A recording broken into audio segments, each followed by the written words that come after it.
Hello, I'm Colt. Instead of bogging you down with a 5-hour intro, I'm just gonna jump right into it. I've always wanted to do a storytime animation, but I can't animate. So I kinda gave up. That was until I stumbled upon YouTuber and webcomic artist TheStarfishface, found in the iCard, the description, and in the end card. If you don't know, Miss Star does speed paints as she tells her stories, and so I'm gonna take a similar route. And I cannot stress enough, please check out Miss Star's channel and webcomic after you watch my video.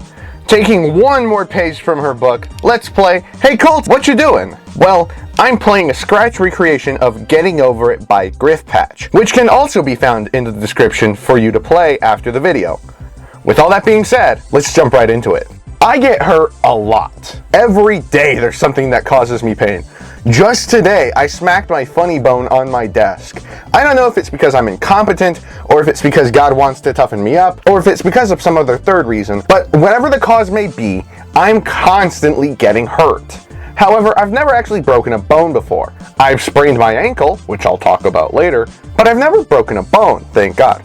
If anyone has broken a bone, then massive props to you, because if the pain I feel can be toppled by snapping a bone, then I'll stick with my no broken bones, but I'm still in pain mantle. You think I'm joking, don't you?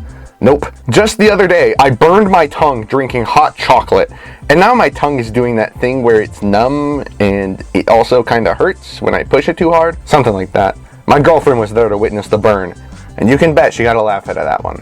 Big meanie. Actually, before we get into the injuries, I wanted to tell you guys an invincibility story I have. Back in my 7th grade year of school, we had a gym teacher who absolutely hated me and my friends. As a sign of his hate, he'd have us walk around the soccer field. And it wasn't just us, by the way, it was everyone from the grade level. He told us we had to walk a certain number of laps around the field, and he kept track of that with green popsicle sticks. And for context, I walk incredibly fast, so I'm usually near the front of where my friends are. Well, my friends and I were about 2 or 3 laps into the goal when a friend of mine, who I'll call Birdman, got an idea. As I was walking, I feel just a little bit of pressure on my back and hear the sound of wood snapping. I turn around to see Birdman, jaw dropped in shock. I ask him, what? He tells me, well, I was walking behind you and I got my sticks and I was going to stab you in the back as a funny joke, but... And lifting his hands, he revealed 2 broken popsicle sticks. While yes, they were popsicle sticks, which aren't exactly known for their strength, I still felt powerful that day. Not only did being stabbed dead center in the back not hurt, but I barely felt it and it broke through the sticks. Gold star for pain tolerance. Well done. Now, with my little ego boost out of the way, let's get on with the real painful stuff. Instead of taking 10,000 years to explain fairly tame injuries, in comparison to my other stories at least, I'm gonna do a lightning round of comical injuries to conserve time, saving the best stories for last, such as how I lost feeling in both of my knees. Now, commence the lightning round! In a similar vein as the last story, I was walking around the soccer field with my friends. It was fairly windy, and we were walking in front of a bunch of porta potties, about maybe 8 of them, which were there presumably because they were doing construction on the school, though I'm not entirely sure why they needed 8 porta potties. I think 1 would have worked. 8's a bit overkill. Anyways, it was fairly windy that day, and as we walked, a porta potty flew open and slammed me right in the face. And one of the funniest parts about that is I was telling some dumb joke about a door, like, knock knock, who's there? A door. I think it was from Astiff. And looking back, I don't know why it happened. Like, why did it happen right as I was telling that joke? And that wasn't the first time we were walking in front of the porta potties, too. It could have happened any other time, but it happened at that time in specific. I don't know. Either way, it was truly a crappy situation. When I was about 6 or 7, I was playing on our driveway, probably running in circles, I don't know. But I ended up tripping and I skidded my chin. I skid my chin on the concrete, opening a valve to my blood faucet. So much blood came out that my dad, desperately trying to fix my situation, grabbed super glue and poured it on my leak, which somehow worked. I still have a scar from that event, actually. It's right here on my chin, like right on the bottom part of my chin. A bloody hilarious solution to a sticky situation. Actually, I just remembered another injury story when I was a kid, like right as I was writing this script. I was riding around in my very distinct blue and orange big wheel. Does anyone even remember what big wheels are? And my toe had at some point gotten scratched up on the cement. But since the adrenaline was pumping, I hadn't even noticed it. It had been scraped up a couple of times, but honestly, it wasn't so bad of an injury. Okay, that one was bad. When I was playing baseball, I was up to bat, and there was a pitch that veered wildly right into my jaw. The ball slammed into my face, and I collapsed to the ground. Thankfully, I had a face protector on my helmet that prevented the ball from truly hurting me, since it took the brunt of the force. But don't let that detract from the blow, because it left an imprint on me that left the stitches on my face. Maybe about 4 or 5, wasn't too many. It did bruise though, and not a single stitch was required to get those stitches. Something that my girlfriend and I have in common is how much we get sports equipment to the face. In middle and high school, we'd usually get basketballs, footballs, and kickballs right to our lovely craniums. Okay, not usually, but it has happened 4 or 5 times. So if I had a nickel for every time I got smacked in the face by sports equipment, I don't know what I'd do with that much money. But it's weird that it's happened like only a handful of times. I even got a soccer ball kicked straight to my face in 6th grade. We never had a ball in those situations. Okay, I'm gonna stop now. Another baseball story I have is getting hit in the hand with a baseball, also when I was batting. The ball collided with my hand, and at first I didn't really feel it because my hands were so cold. However, as the game came to a close a little while later, my hand did start to hurt a little bit. Okay, a lot. I wasn't able to write a bit after that. And on top of that, it was Halloween, so, you know, I guess spooky. Ooh, I'm done with the jokes. As the final story of the lightning round, you're gonna need some context. I do occasional woodwork. Anyways, I was trying to open a bottle of wood filler, which looks like a tube of toothpaste, except it was sealed with plastic along the tip as a means of preservation? I'm not entirely sure. Honestly, you'd have to get like scissors to cut it, so I really don't know what the purpose of it is. Anyways, I needed the wood filler, so I grabbed a very sharp knife and decided that I was going to cut the unnecessary plastic off. Not the wisest of choices, but what made this choice even worse was the fact that I had the TV going on because I had also gone inside to get some food. I was just sitting there cutting the plastic, very intelligent of me. The knife slipped and it cut my finger. It reminds me a lot of when you peel a potato and it kind of leaves that U-shaped cut. That's the kind of scar it left. And it was on my left hand, so really a lot of painful things happened to my left side. And my right side. Well, then that just means a lot of painful things happened to me, period. Whatever. Lightning round's over. Those were the tame stories. Those were the stories that you didn't come here for. Right now, you came for the stories of me jumping on a bed and getting a black eye. Speaking of which, when I was much younger, me and my sister had just finished watching a movie of some sort. I don't remember exactly what the movie was, but we had just finished it, and the credits were playing, and it was all happy-go-lucky music. So my sister and I, we got pretty hyped up. So what we ended up doing was we ended up messing around. We were horseplaying on the bed, which is usually not a smart thing to do, but it's a bed, you know, it'll take most of the blows for you. Moving on, we had escalated from horseplaying to jumping on the bed. I don't know how we got there. All I know is that we got there. I don't know. I was a kid. I was a dumb kid. But anyways, as we were jumping, I ended up moving closer to the edge of the bed.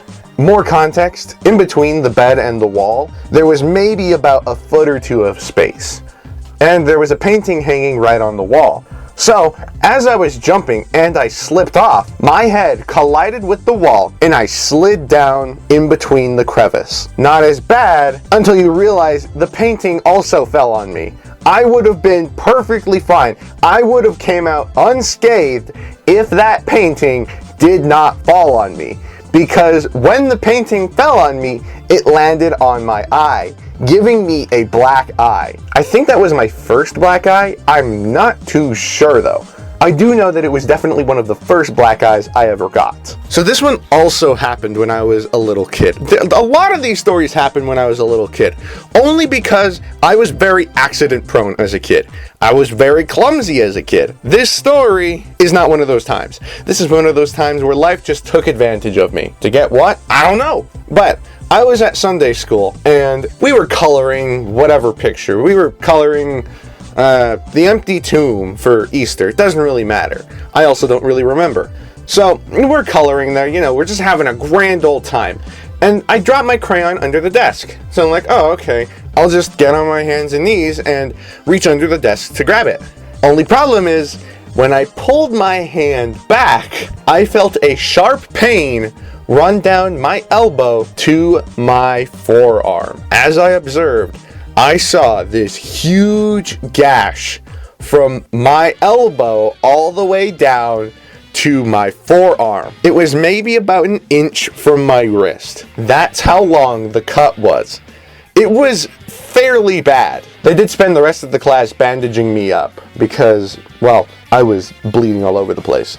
I did end up getting a scar from that. I have scars from a lot of these stories. I could show you a lot of the scars. The scar on my chin, the scar on my finger, the scar on my forearm. I could show them all to you. I visited my birth mother for the summer, maybe for about a week. And she had this coffee table right in the middle of her apartment. And every time I walked, and I don't know why, this has never happened before. Like I said, I was very accident prone as a kid. As I was walking towards the couch, which sat right behind the coffee table, I'd slam the web of my foot, the one between my big toe and my index toe, I don't know what you'd call it, the one right next to the big toe. I slammed that little crevice into the coffee table. This became such a big occurrence that eventually it started to cut. And eventually it started to bleed. And that's about where the story would end if my nana didn't have a trampoline. So fast forwarding about a week, my foot had fairly healed over.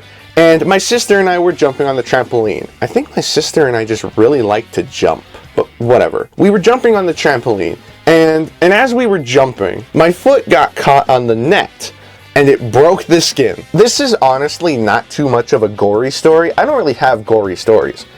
This is just more of a, that's a really stupid way of getting an injury story, which I agree. Stubbing my toe on a coffee table over and over again until it bleeds is a very funny way of telling a story.